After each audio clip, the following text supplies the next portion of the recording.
This video presents the historical and scholarly case for its topic, the evidence, reasoning, and sources that historians and scholars point to. These are matters of historical inquiry where serious scholars can and do disagree. We encourage you to explore the sources yourself and reach your own conclusion. In the New Testament Gospels, particularly in the book of Matthew, we encounter numerous accounts of miraculous events attributed to Jesus, such as healing the sick, casting out demons, and even raising the dead. These narratives form a core part of the Christian tradition, affirming the belief in Jesus as a miraculous figure within the biblical canon. The story of the healing of the blind man, for instance, as described in Matthew 9:27-31, portrays Jesus being approached by two blind men who cry out, acknowledging him as the Son of David. When he asks them what they want, they plead for their sight. Jesus, moved by their faith, touches their eyes, and immediately their sight is restored. This narrative not only emphasizes Jesus' power over physical ailments, but also illustrates a deeper theme of faith and recognition of divine authority.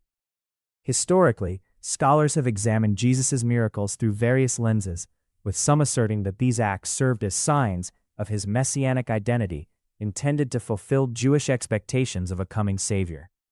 The case many scholars make highlights how these miracles, while extraordinary, were also embedded in a first-century context where miracle narratives were not uncommon, serving as a means to demonstrate divine favor or authority. However, there is ongoing debate among scholars regarding the historicity of these miracle accounts. Some argue they reflect theological constructs rather than literal events. This leads to a significant consideration of how we interpret these texts today.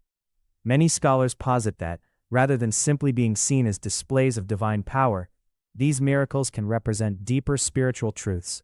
For instance, the healing of the blind man may be interpreted as an illustration of spiritual awakening and enlightenment, rather than merely a physical restoration of sight.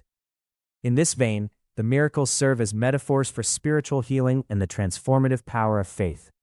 Reflecting on these narratives suggests a multifaceted understanding of Jesus' role. Beyond just a miracle worker, he acts as a healer of hearts and minds, inviting those who seek him to experience recovery from both physical and spiritual blindness. This perspective underscores the restorative nature of his ministry, where encounters with Jesus can lead to profound internal transformation, resonating with the notion of discipline as a path to spiritual growth. We are invited to reflect on the power of faith and recognition. Perhaps these stories are not just about the miracles themselves, but about the deeper restoration they signify in our own lives.